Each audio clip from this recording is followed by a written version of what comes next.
What happens when two teenagers with nothing but determination and a stolen ID card manage to infiltrate one of the most secure military installations in the country? What happens when every single warning sign is dismissed, every security protocol ignored, and every opportunity to stop a catastrophe is wasted? In just 48 hours, sisters Sarah and Emma Mitchell would prove that sometimes the greatest threats come not from enemy nations or terrorist organizations, but from the very people those in power choose to underestimate. This is the true story of how two young women brought down an entire military base, not through violence or destruction, but through something far more dangerous: the truth. The morning of October 15, 2019 began like any other, at Fort Garrison Military Research Facility in Nevada. Colonel Marcus Webb stood at his office window, watching the sunrise paint the desert landscape in shades of gold and amber.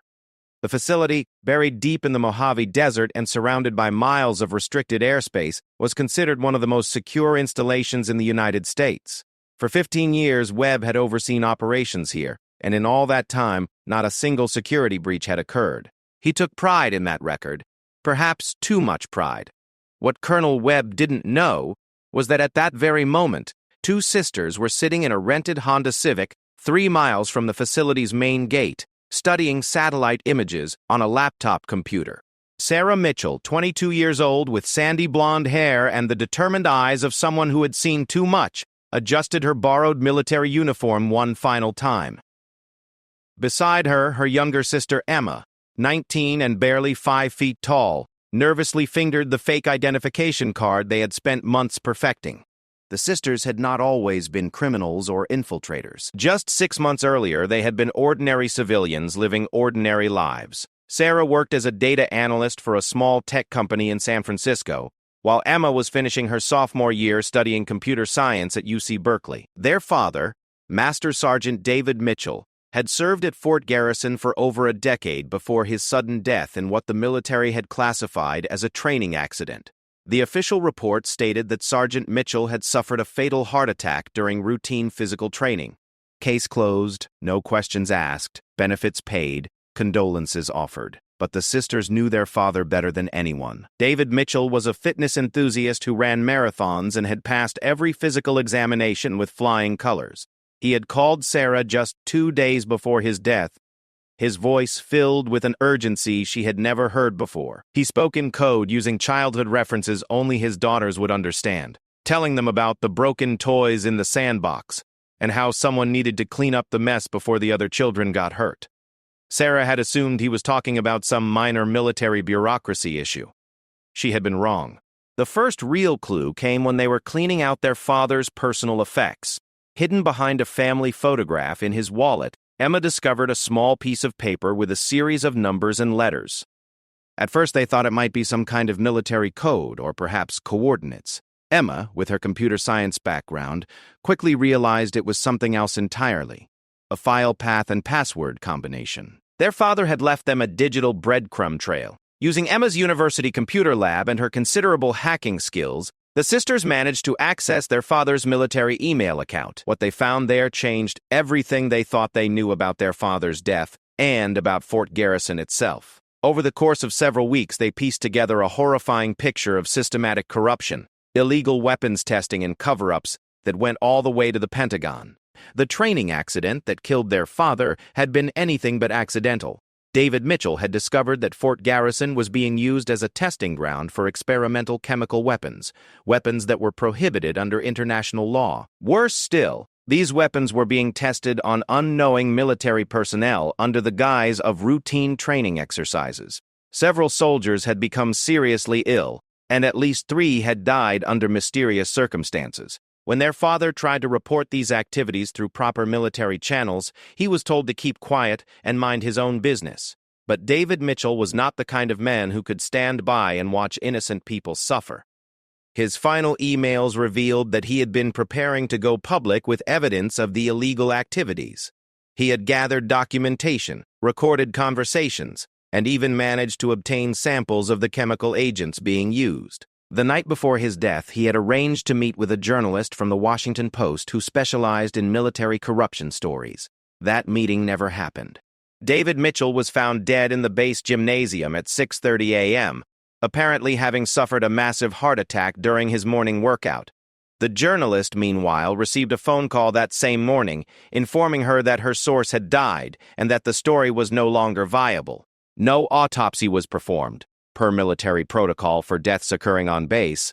The body was cremated quickly before the family could object. The sisters spent weeks wrestling with what to do with this information. Sarah wanted to go to the media immediately, to expose everything their father had died trying to reveal. Emma, more cautious by nature, argued that they needed more evidence, something concrete that couldn't be dismissed or covered up. They tried reaching out to several journalists, but without their father's physical evidence, which had apparently disappeared from his quarters, they found themselves with nothing but copies of emails and their own testimony. It was Emma who first suggested they needed to get inside Fort Garrison itself. She had been studying the base's digital infrastructure and had discovered several vulnerabilities in their network security. If they could physically access the base's computer systems, she believed they could download the evidence they needed, including the files their father had mentioned in his final communications. Sarah initially thought the idea was insane. Fort Garrison was a restricted military facility with multiple layers of security. Even getting close to the perimeter would be dangerous, and attempting to infiltrate the base would be virtually impossible. But as the weeks passed and their attempts to interest journalists and government officials in their story continued to fail, the idea began to seem less crazy and more like their only option. The planning took months. Emma used her computer skills to research the base's layout, security protocols, and personnel schedules. She discovered that Fort Garrison, despite its high security rating, relied heavily on automated systems and had surprisingly few human guards during certain shifts. The facility's isolation in the desert meant that most security measures were designed to keep people out from a distance, rather than to detect infiltrators who had already made it inside the perimeter. Sarah, meanwhile, focused on the human element. She created false identities, acquired military uniforms through online auction sites, and even managed to obtain legitimate-looking identification cards through a contact she had made in her data analysis work. The cards wouldn't hold up under intensive scrutiny, but they might be good enough to get them through an initial checkpoint, especially during a busy shift change. The sisters also discovered that their father had maintained a friendship with a civilian contractor who worked on the base's computer maintenance. Through careful questioning, they learned that this contractor, Tom Bradley, had grown increasingly uncomfortable with some of the activities he had witnessed at Fort Garrison. Bradley had been their father's source for much of the evidence he had been gathering, and he was willing to help the sisters, though he was too frightened to come forward publicly himself. Bradley provided them with crucial information about the base's layout and security procedures. He also gave them a legitimate contractor access card that he reported as lost, but which would still work for another week before being deactivated. This card would allow them to access areas of the base that even military personnel couldn't enter without special authorization.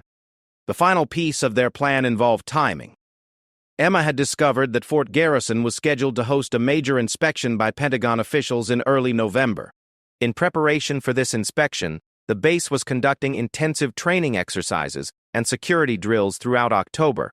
These activities would create confusion and provide cover for the sisters' infiltration attempt. Security personnel would be focused on the exercises rather than on routine access control, and the increased activity on the base would help them blend in. On the morning of October 15th, as Colonel Webb stood at his window enjoying the sunrise, Sarah and Emma were making their final preparations. They had rehearsed their cover story dozens of times.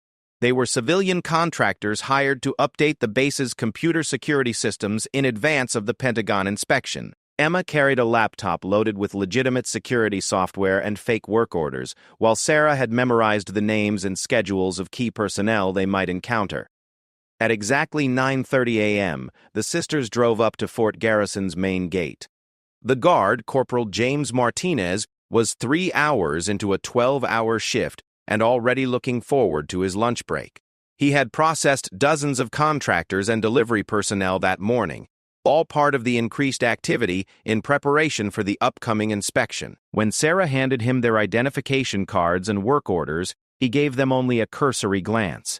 Martinez was supposed to call in all contractor arrivals to verify their legitimacy, but the phone system had been experiencing problems all morning due to some kind of technical issue with the base's communications network. Emma had, of course, caused these technical issues by remotely accessing the base's phone system and introducing a subtle software glitch that would cause intermittent outages without triggering any major alarms. After a brief check of their vehicle for obvious contraband, Martinez waved them through. The first barrier had been crossed with surprising ease. Sarah drove slowly through the base, following the route Emma had mapped out using satellite imagery and Bradley's inside information. Their destination was Building 7, a nondescript concrete structure that housed the base's main computer servers and data storage systems. Building 7 was located in the heart of the facility, surrounded by other administrative buildings and close to the base commander's headquarters. It was, in many ways, the most secure location on the entire base, which made it the perfect place to hide evidence of illegal activities. It was also, according to Bradley, the location where their father had discovered the most damaging documents before his death. The sisters parked their rental car in a visitor space near Building 7 and gathered their equipment. Emma's laptop contained sophisticated hacking tools disguised as routine security software, while Sarah carried a briefcase filled with blank forms and official-looking documents that would support their cover story. They also carried a small digital camera hidden in Emma's purse, which they planned to use to photograph any physical documents they couldn't download electronically. As they approached the entrance to Building 7, they encountered their first serious challenge. Unlike the main gate, this building had a more sophisticated security system, including biometric scanners and multiple checkpoint procedures. The contractor access card Bradley had provided would get them through the initial door, but beyond that, they would need to rely on their wits and Emma's technical skills. The lobby of Building 7 was staffed by a single security guard, Sergeant First Class Patricia Wong, who took her job much more seriously than Corporal Martinez at the main gate. Wong examined their identification cards carefully and asked detailed questions about their work assignment. Sarah smoothly provided answers based on their rehearsed cover story, explaining that they were there to conduct a routine security audit of the computer systems. Wong was not entirely satisfied with their explanation and reached for her phone to verify their assignment with the base's administrative office. This was the moment Emma had been preparing for. As Wong dialed, Emma activated a small device in her pocket that sent out a brief electronic signal. This signal interfered with the building's communication systems just long enough to make Wong's call fail to connect. Frustrated by the apparent phone malfunction but not wanting to delay what appeared to be an officially authorized inspection, Wong reluctantly allowed them to proceed. She did, however, insist on escorting them personally to the computer room, a precaution that the sisters had not anticipated. This meant they would need to be extremely careful about what they did once they gained access to the computer systems. The computer room in Building 7 was a climate-controlled environment filled with rows of servers and data storage devices. It was here that Fort Garrison stored all of its electronic records, including classified documents related to the base's research activities. Emma immediately began setting up her laptop, connecting it to the main server network using cables and adapters she had prepared in advance. While Emma worked on gaining access to the computer systems, Sarah engaged Sergeant Wong in conversation, trying to keep her attention focused away from what Emma was doing. Sarah asked detailed questions about the building's security procedures and expressed admiration for the base's impressive facilities. Wong, flattered by the attention and proud of her work, was happy to provide a detailed tour of the computer room and explanation of its security features. What Sergeant Wong didn't realize was that Emma was using their conversation as cover to install a sophisticated data extraction program on the base's main servers. This program, which Emma had spent weeks developing, was designed to search for and copy specific types of documents while leaving no trace of its activities. It would run in the background, gathering evidence of the illegal weapons testing and other activities that had led to their father's death. The program was also designed to be patient. Rather than attempting to download everything at once, which might trigger security alarms, it would work slowly over the course of several hours, copying small amounts of data at regular intervals. This meant that the sisters would need to find a way to remain on the base for an extended period, long enough for the program to complete its work. As Emma finished installing the data extraction program, an alarm suddenly began blaring throughout Building 7. For a moment, the sisters thought they had been discovered, but Sergeant Wong quickly explained, that this was just another training exercise, part of the intensive preparation for the upcoming Pentagon inspection. The timing was actually perfect, as it provided an excuse for them to leave the computer room and explore other parts of the base while their program continued its work. Over the next several hours, Sarah and Emma moved carefully through Fort Garrison, gathering additional evidence and taking photographs of facilities that matched descriptions in their father's emails. They visited the medical clinic where soldiers affected by the chemical weapons testing had been treated and later silenced. They located the storage facility where the illegal chemical agents were kept, carefully photographing the containers and their warning labels. Most importantly, they managed to access the office that had belonged to their father. The room had been cleaned out and reassigned to another soldier, but Emma's technical skills allowed her to recover deleted files from the computer that had been left behind. These files contained their father's final notes and observations, including a detailed list of all the personnel he believed were involved in the cover-up. As the day wore on, the sisters became increasingly confident that their mission would succeed. Emma's data extraction program was working perfectly, copying thousands of classified documents without detection. They had gathered photographic evidence of the illegal activities and recovered their father's final testimony. Everything they needed to expose the truth about Fort Garrison was finally within their grasp. But their success had not gone entirely unnoticed. Throughout the day, various base personnel had encountered the two young women claiming to be contractors. While none of these individuals had been immediately suspicious, several had mentioned the encounters to their supervisors. By late afternoon, a pattern was beginning to emerge, and questions were starting to be asked about who exactly these contractors were and what they were really doing on the base. The first serious red flag was raised by Lieutenant Colonel Rebecca Torres, the base's deputy security chief. Torres had been reviewing the day's visitor logs as part of her routine security briefing when she noticed that the contractor identification cards used by the sisters were not listed in the base's official contractor database. When she tried to verify their work assignment, she discovered that no security audit had been scheduled for that day, and no contractors had been authorized to access Building 7. Torres immediately contacted Colonel Webb, who was in the middle of a meeting with Pentagon officials who had arrived early for their inspection. Webb's initial reaction was annoyance rather than alarm. He assumed that some administrative mistake had been made, that the contractors were legitimate but had been improperly processed through the system. However, Torres insisted that the situation required immediate investigation. As the afternoon turned to evening, Colonel Webb finally agreed to have base security conduct a search for the mysterious contractors. By this time, however, Sarah and Emma had completed most of their mission. Emma's data extraction program had successfully copied over 10,000 classified documents, including detailed records of the illegal weapons testing, financial records showing payments to personnel involved in the cover-up, and communications between base commanders and Pentagon officials discussing how to handle David Mitchell's inconvenient questions. The sisters had also discovered something that even their father had not known about. Fort Garrison was not just testing illegal chemical weapons, but was also involved in selling these weapons to foreign governments, including several nations that were supposedly enemies of the United States. The profits from these sales were being used to fund other classified operations that had never been approved by Congress or disclosed to the American public. As security teams began searching for them throughout the base, Sarah and Emma were preparing to make their exit. They had planned multiple escape routes, and Emma had also programmed several surprises into Fort Garrison's computer systems that would activate if they were caught or if anyone tried to stop their data extraction program. These surprises included automatic uploads of all the evidence they had gathered to multiple news organizations and government watchdog groups, ensuring that the truth would come out even if the sisters themselves were silenced.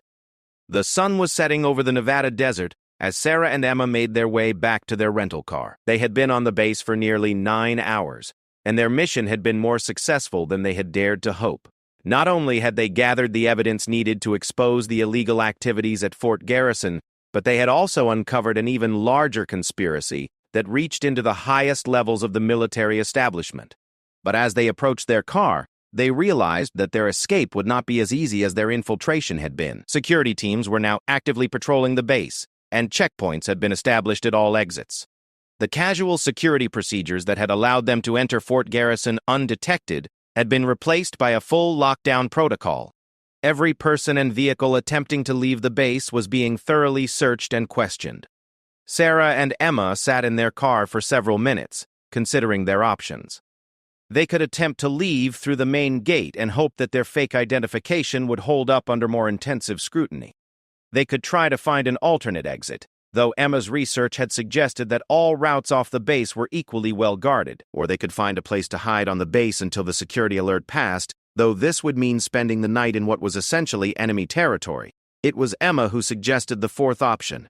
Rather than trying to escape immediately, they should use the remaining time to gather even more evidence. If they were going to be caught anyway, they might as well make sure they had everything they needed to bring down not just Fort Garrison, but the entire network of corruption and illegal activity that their father had died trying to expose. The decision to stay would prove to be both the most dangerous and the most important choice of their entire mission.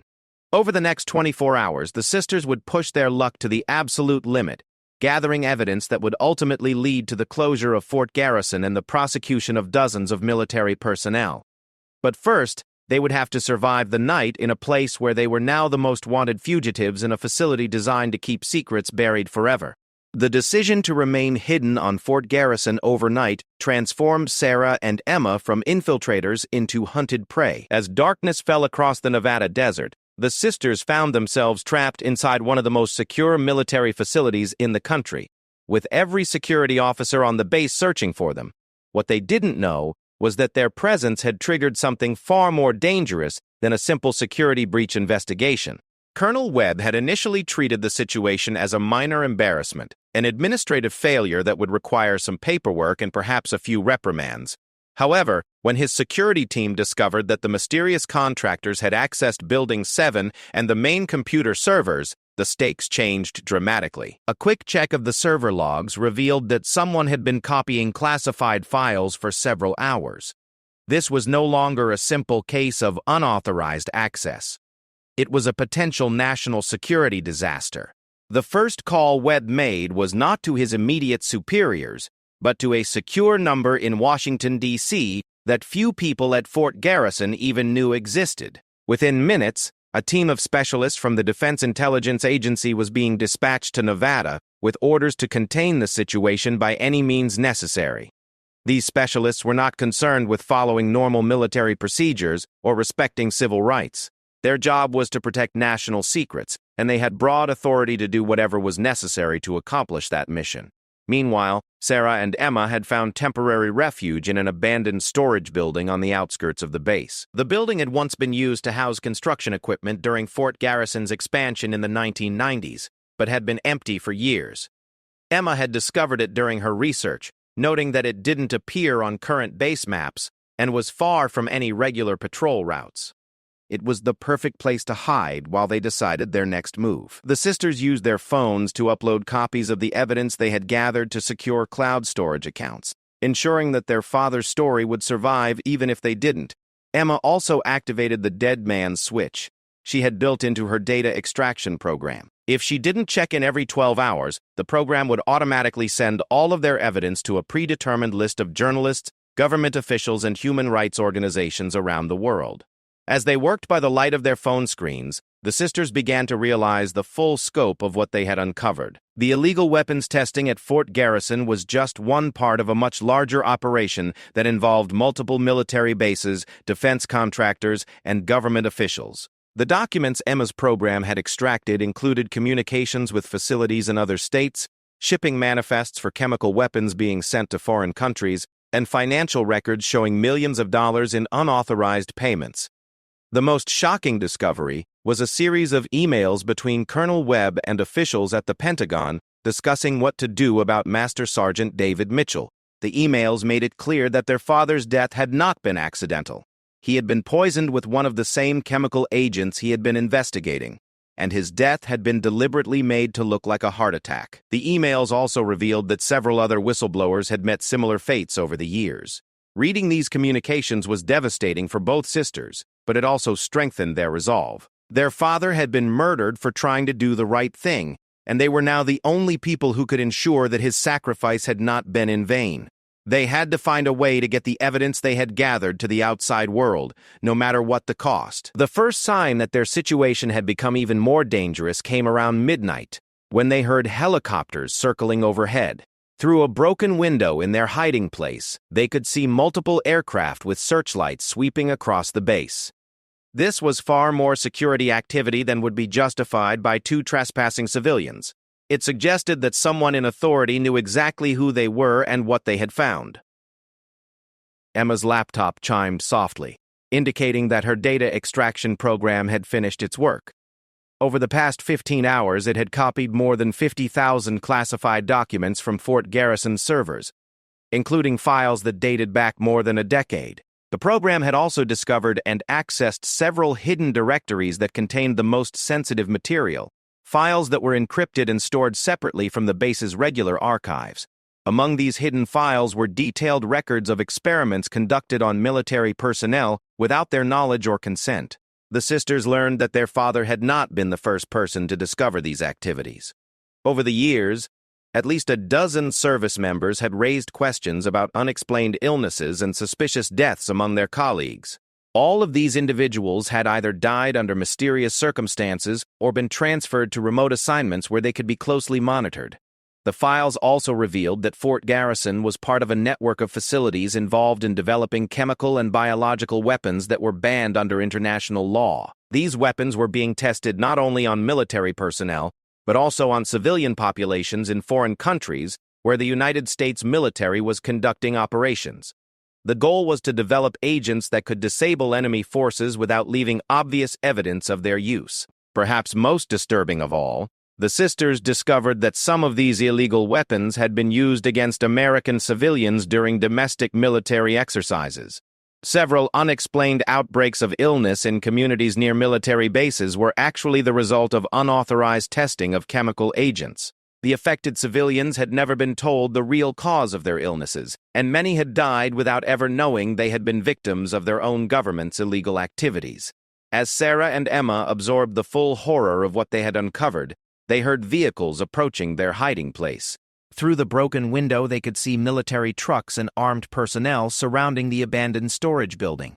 Somehow, despite their careful planning and Emma's technical expertise, they had been discovered. The voice that came through a loudspeaker was calm and professional, but carried an unmistakable threat. "This is Colonel Webb, base commander of Fort Garrison. You are surrounded and have no means of escape. Exit the building immediately with your hands visible, and you will not be harmed. Any attempt to resist or flee will be met with appropriate force." Sarah looked at her younger sister and saw her own fears reflected in Emma's eyes. They both knew that the promise of safety was a lie.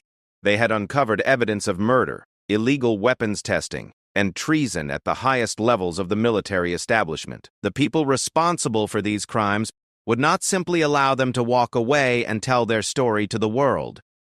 Emma quickly activated the final phase of her contingency plan. With a few keystrokes, she uploaded all of their evidence to multiple secure servers around the world and sent encrypted copies to journalists in 6 different countries. She also activated a program that would begin automatically releasing documents to social media platforms and news websites if she didn't check in within the next 4 hours.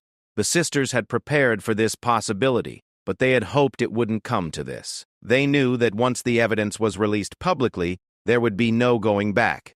The military establishment would use every resource at its disposal to discredit them and suppress the story. They would become targets for assassination, and their lives as they knew them would be over. But as they heard soldiers taking positions around their building and saw laser sights beginning to appear through the broken windows, they realized they had no choice. Their father had died trying to expose the truth about Fort Garrison, and they were the only ones who could finish what he had started.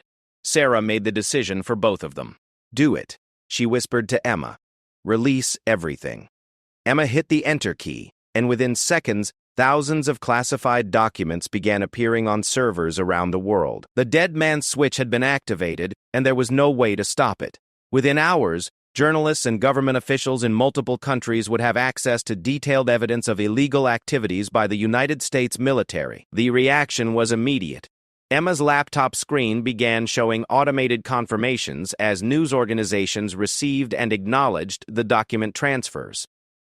At the same time, they could hear increased activity outside their building as more military personnel arrived on the scene. Colonel Webb's voice came through the loudspeaker again, but this time there was an edge of desperation in his tone. "We know you have uploaded classified materials to outside servers. This constitutes an act of treason against the United States. However, if you surrender immediately and cooperate with our investigation, we may be able to work out an arrangement that protects your interests." The sisters knew better than to believe such promises. The people they were dealing with had already committed murder to protect their secrets, and they would not hesitate to kill again. Sarah and Emma's only hope was to survive long enough for their evidence to reach the public and for the story to become too big to suppress. The standoff continued for several more hours. The military personnel surrounding the building seemed to be waiting for orders from higher authorities, possibly trying to determine how much damage had already been done and what their options were for containing the situation. During this time, Emma continued to monitor her automated upload systems, ensuring that all of the evidence was being properly distributed to journalists and government officials. As dawn approached, the sisters could hear increased radio chatter from the soldiers outside. It became clear that senior officials from Washington had arrived on the scene and were taking direct control of the situation. The tone of the communications was becoming more urgent, suggesting that news organizations were already beginning to ask questions about the documents they had received. At 6:30 a.m., exactly 21 hours after they had first entered Fort Garrison, the sisters heard a new voice through the loudspeaker. This speaker identified himself as General Patricia Morrison from the Defense Intelligence Agency, and her tone was markedly different from Colonel Webb's earlier attempts at negotiation. "Sarah and Emma Mitchell," General Morrison announced, "you are in possession of classified materials that pose a direct threat to national security. You have 10 minutes to exit the building and surrender yourselves for processing. If you do not comply, we will be forced to take more direct action to resolve this situation." The threat was clear, but so was the opportunity. The fact that they were being given 10 minutes suggested that officials in Washington were still trying to figure out how to handle the situation. They couldn't simply eliminate the sisters without knowing how much evidence had been released and to whom it had been sent. This uncertainty was the only thing keeping Sarah and Emma alive. Emma used the time to send additional copies of their evidence to backup locations and to activate several more automated release systems. She also sent personal messages to friends and family members, explaining what had happened and asking them to watch for news stories about Fort Garrison in the coming days. Meanwhile, Sarah was preparing for what she knew might be their final confrontation. She had no illusions about their chances of survival once they left their hiding place, but she was determined to make sure their story was told. She used her phone to record a video statement explaining everything they had discovered and why they had taken such extreme risks to expose the truth. The 10-minute deadline passed without the sisters surrendering, and the response was swift and overwhelming. Tear gas canisters crashed through the windows of the storage building, filling the interior with choking smoke. Through the chaos, Sarah and Emma could hear soldiers breaking down the doors and moving into the building. The sisters had prepared for this moment as well. They had located a maintenance tunnel that connected the storage building to the base's utility systems, and they had cleared a path through the debris and equipment that blocked access to this tunnel. As the soldiers stormed into the main part of the building, Sarah and Emma slipped into the tunnel and began crawling toward an exit point nearly half a mile away. The tunnel was cramped, dark, and filled with pipes and electrical conduits that made movement difficult. But it had one crucial advantage. It was not shown on any of the current base maps, and the soldiers searching for them didn't know it existed. Emma had discovered the tunnel during her research, finding references to it in construction documents from the 90s that had been archived in the base's digital records. As they crawled through the tunnel, the sisters could hear the sounds of the search continuing above them. Soldiers were systematically going through every building on the base, and they could hear helicopters and vehicles moving in all directions. The entire facility was in lockdown, with no one allowed to enter or leave until the fugitives were found. The tunnel exit was located in a pump house that serviced the base's water treatment facility. Emma had chosen this location because it was in a relatively isolated part of Fort Garrison, far from the main administrative and residential areas where most of the search activity was concentrated. The pump house was also surrounded by industrial equipment and storage tanks that would provide cover if they needed to move to another hiding place. When they finally emerged from the tunnel, dirty and exhausted, the sisters found themselves in a very different situation from the one they had left behind. Their escape had bought them several hours, but it had also escalated the security response to unprecedented levels.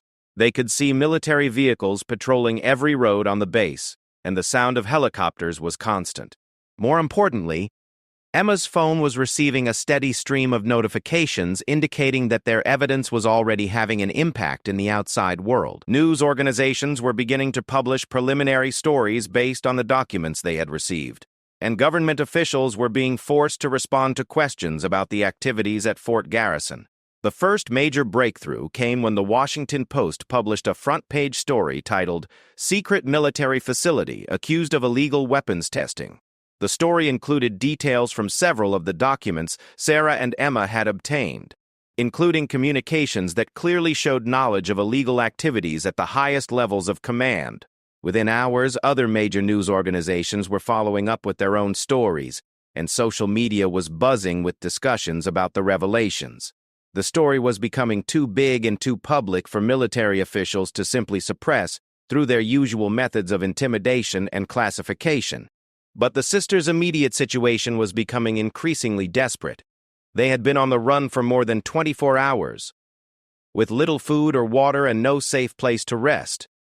The base-wide search was intensifying, and it was only a matter of time before they were discovered.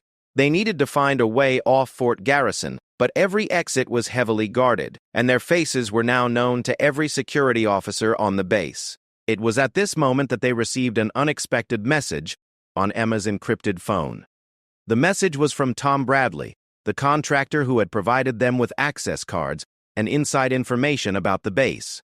Bradley had been watching the news coverage and had realized that the sisters were still trapped inside Fort Garrison, despite the enormous personal risk he was offering to help them escape. Bradley's message included detailed instructions for reaching a maintenance gate on the eastern perimeter of the base that was not regularly monitored. He would meet them there with a vehicle and help them get to safety. It was a desperate plan with little chance of success, but it was the only option they had.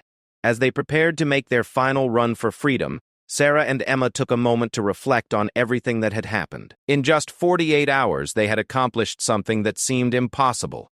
They had infiltrated one of the most secure military facilities in the country and exposed evidence of crimes that reached into the highest levels of government. Their father would have been proud of what they had achieved, but the sisters knew that their work was far from over. The evidence they had released would need to be verified and acted upon by authorities who were willing to stand up to the military establishment. There would be investigations, trials, and almost certainly, attempts to discredit or silence them. But for now, their focus was simply on survival. They had started something that could not be stopped, and they needed to live long enough to see it through to its conclusion. The warning their father had tried to give had finally been heard, and the entire foundation of Fort Garrison was beginning to crumble under the weight of the truth.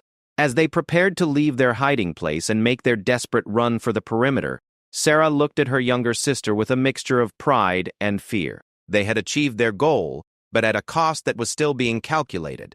In the next few hours, they would discover whether their sacrifice had been worth it, and whether the truth they had exposed would be enough to bring down the entire network of corruption and illegal activity that had cost their father his life. The sun was rising over Fort Garrison for the second time since their infiltration began, but this sunrise was different. This time, the light was shining on a story that could no longer be hidden, and on two sisters who had proven that sometimes the most dangerous enemies of corruption are the people that power underestimates most.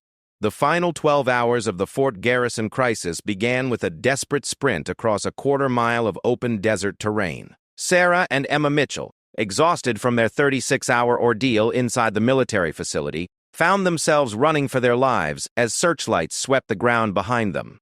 Tom Bradley had kept his promise, meeting them at the maintenance gate with an old pickup truck, and a plan that was their only hope of escape. But even as the sisters fled into the Nevada darkness, the real battle was just beginning. In newsrooms, government offices, and military command centers around the world, the evidence they had released was creating a firestorm that would ultimately reshape American military policy and lead to the largest military corruption scandal in modern history. The first major development came at 7:15 a.m. Eastern Time, when Senator Margaret Chen, chair of the Senate Armed Services Committee, called an emergency press conference. Senator Chen had received copies of the Fort Garrison documents through secure channels and had spent the night reviewing them with her staff and legal advisors. What she announced to the packed press room sent shockwaves through Washington.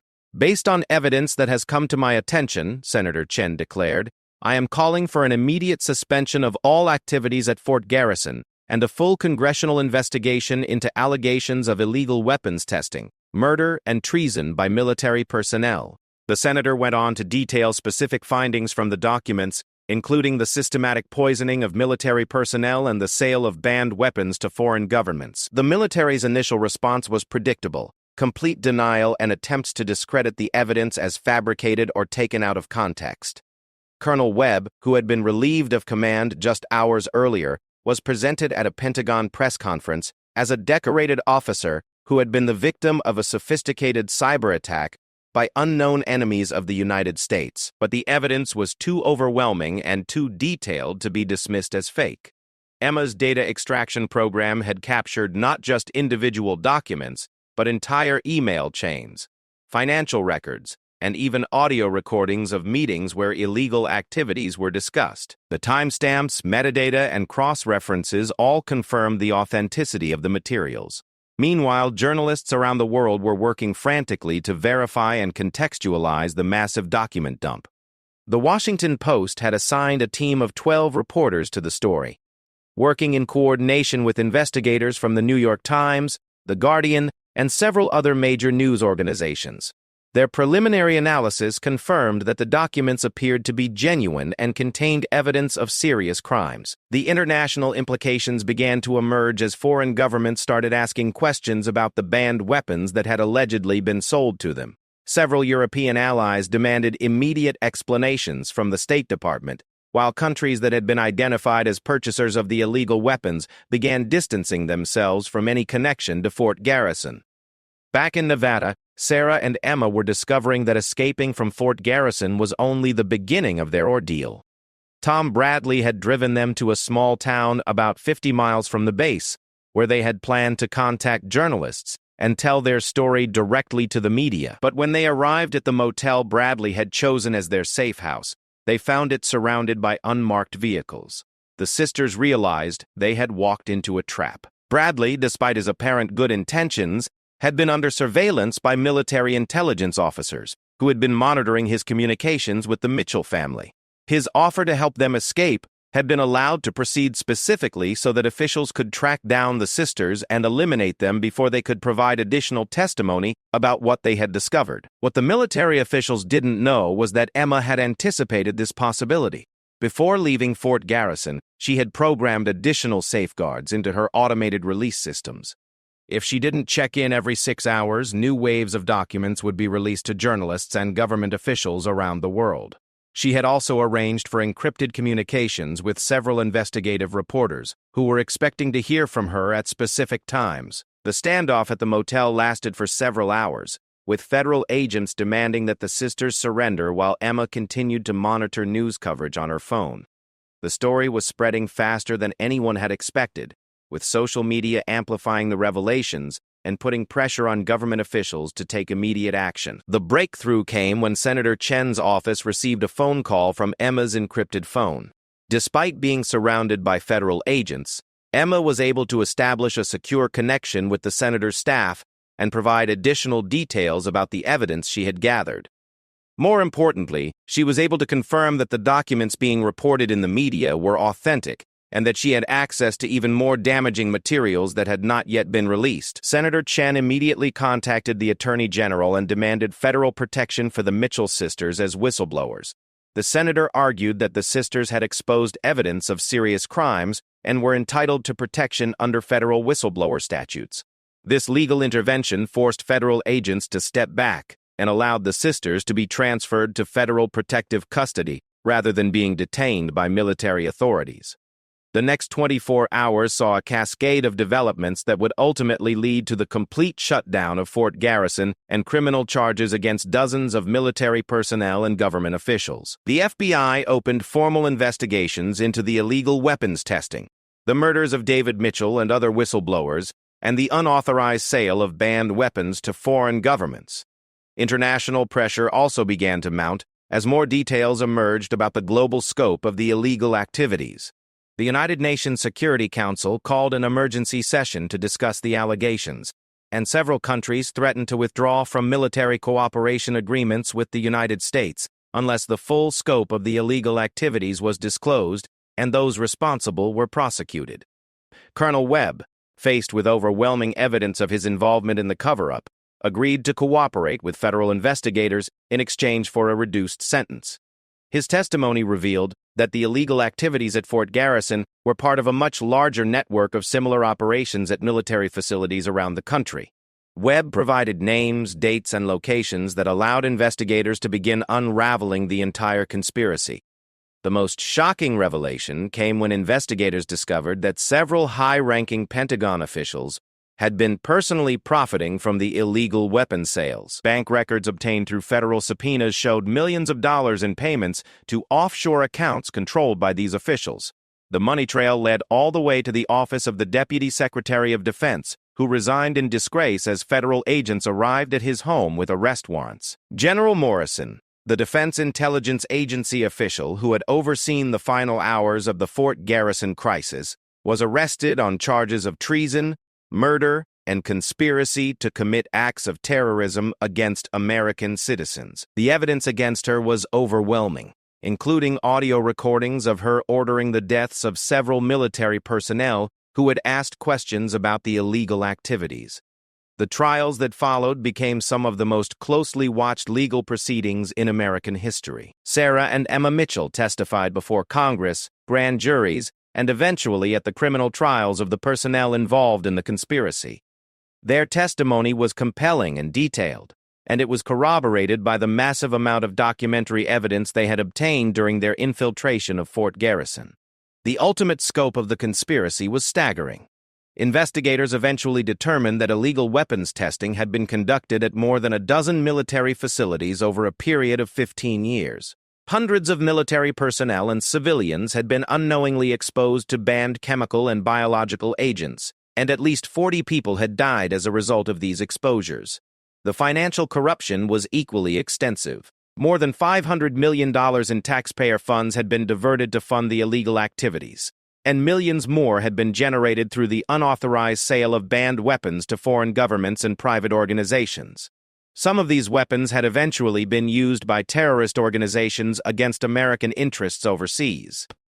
Fort Garrison itself was permanently closed and designated as a Superfund environmental cleanup site due to contamination from years of illegal chemical weapons testing.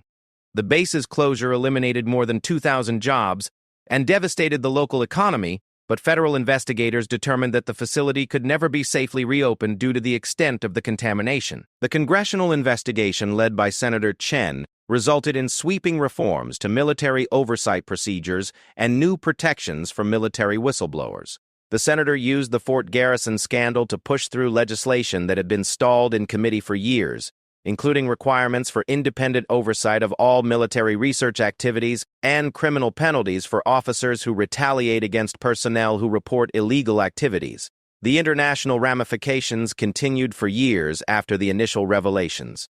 Several countries that had been identified as purchasers of the illegal weapons faced international sanctions, and the United States was forced to pay billions of dollars in compensation to allies whose trust had been violated by the illegal sales. The scandal also led to a comprehensive review of American military activities around the world and new restrictions on overseas weapons testing. For Sarah and Emma Mitchell, the aftermath of their 48-hour infiltration of Fort Garrison was both triumphant and traumatic. They had achieved their goal of exposing the truth about their father's death and the illegal activities that had cost so many lives, but the personal cost was enormous. They lived under federal protection for more than 2 years while the various legal proceedings played out, and they faced constant threats from supporters of the military personnel who had been prosecuted.